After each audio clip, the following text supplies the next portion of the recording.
नमस्कार दोस्तों, हर हर महादेव। मैं आज शिव शक्ति चैनल के माध्यम से फिर आपके सम्मुख प्रस्तुत हुआ हूँ। दोस्तों, माताओं एवं बहनों, भाइयों, मैं जो विचारधारा आपके समक्ष प्रस्तुत करना चाहता हूँ, उन विचारधाराओं में, उन शब्दों में जो भी त्रुटियाँ नजर आए, उन शब्दों से जिस किसी को भी आघात लगे, उन देवियों सज्जनों से मैं क्षमा मांगता हूँ।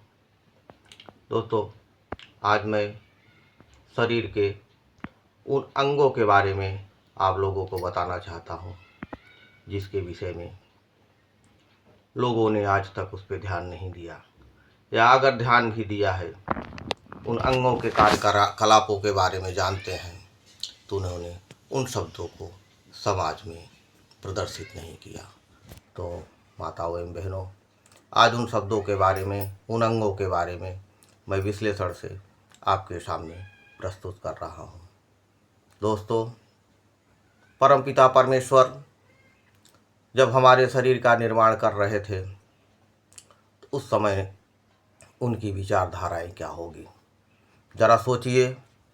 उन्होंने क्या सोचा होगा जो इन शरीर का निर्माण करते समय हमें 2 पैर, 2 हाथ, एक शक्तिशाली शक्ति स्वरूपा दिमाग, पेट, मुंह, नाक, कान, गला, सारी चीज़ों का निर्माण करके हमारे इंसान जैसे शरीर का नेतृत्व किया है।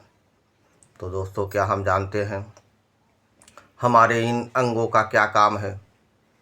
अगर हम सर से चालू करते हैं तो सर्वप्रथम हमारे सर में उत्पन्न वो दिमाग दिखाई देता है जिससे हमारी सारी क्रिया, सारे सोच विचार, सारी मनगढ़ंत कहानियाँ सब उसी से उत्पन्न होती है, जिसे हम दिमाग कहते हैं। ईश्वर दिमाग देते समय उनकी यही विचारधारा होगी कि हे इंसान, तो पृथ्वी लोक पे ये दिमाग लेके जा, अपनी अच्छी सोच, अपने अच्छे सोच की निर्माण, अपनी अच्छी सहानुभूति इन मानव जीवन में लगा, अपनी अच्छी सोच विचारधारा से जीवन का कल्याण कर। जितने भी पृथ्वी लोक पे नर नारी पशु पक्षी विचरण कर रहे हैं, उनके साथ अपने दिमागों की अच्छी उपज से अच्छा व्यवहार कर। उसके बाद दोस्तों, अगर दिमाग के नीचे चलते हैं, सर के नीचे, तो सबसे पहले हमारे 2 नयन आते हैं जो अमूल्य हैं, जिसकी तुलना किसी चीज़ से नहीं की जाती है। हमारे ये नयन दुनिया देखने के काम में आते हैं, पर क्या हम लोगों ने कभी सोचा है ईश्वर ने ये 2 नयन क्यों दिए? ये 2 आँखें हमें क्यों दी? ये 2 आँखें इसलिए दी दोस्तों, हम इससे वो अच्छी, सुंदर, खूबसूरत चीज़ों को देख सके जिससे हमारे मन को सुकून और शांति मिले। इन आँखों का निर्माण इसीलिए किया गया है, लेकिन आज के युग में लोग अच्छाई के साथ साथ इन आँखों से बुराइयाँ भी देखते हैं। जब बुराइयाँ, बुरी चीज़ें, बुरी घटना, बुरी दुर्घटना हमारे आँखों के सामने आती है तो हमारे आँख बंद हो जाते हैं। अपने आप में, अपने मन में ये घृणा उत्पन्न होती है कि हे ईश्वर, ये आँखें दी तो सही, लेकिन हम आज इन आँखों से उन बुराइयों को भी देख रहे हैं जिसे हमें नहीं देखना चाहिए। दोस्तों, आँखों के बाद बगल में 2 कान दिए ईश्वर।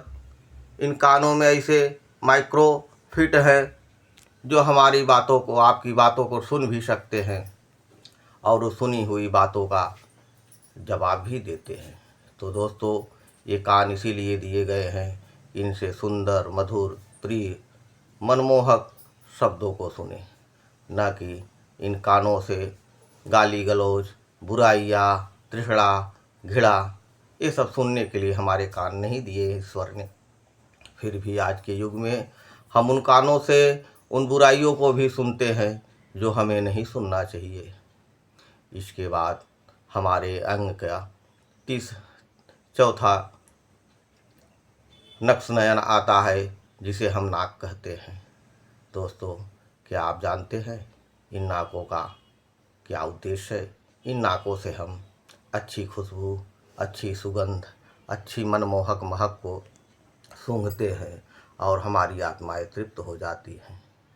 क्या हम इन आँखों से गंदगी, मैला कुचैला इन शब्दों को, इन महकों को सूंघना पसंद करते हैं? तो ईश्वर ने जो हमें नाक दी अच्छी चीज़ों को सूंघने के लिए, अच्छी खुशबू लेने के लिए, तो नाकों के लिए हम ईश्वर का यथावत धन्यवाद अदा करते हैं। इसके बाद ईश्वर ने हमें वो जिह्वा दी जिन जिह्वा से हम अच्छे शब्दों का निर्माण करते हैं। हमारा उद्देश्य है, ईश्वर का उद्देश्य है कि हम उन शब्दों से किसी का अपमान न करें, किसी को अपशब्द न बोले, किसी को गलत न बोले, किसी से इन शब्दों की ईर्ष्या न करें। तो दोस्तों, यह शब्द इसीलिए बोल दिए गए हैं हम इनसे मृदुवाणी बोले। इन मृदुवाणियों के साथ दोस्तों हम अपने इन्हीं शब्दों को समाप्त करना चाहता हूँ। बाकी विश्लेषण आगे वाली वीडियो में हम आपके सामने प्रस्तुत करेंगे। तो इसके लिए दोस्तों, मैं आज शिव शक्ति चैनल के माध्यम से आप लोगों का धन्यवाद अदा करता हूँ। हमारे शब्दों से अगर कोई त्रुटियाँ हुई हो, कोई गलती हुई हो, तो उसके लिए आप हमें क्षमा करें। हर हर महादेव।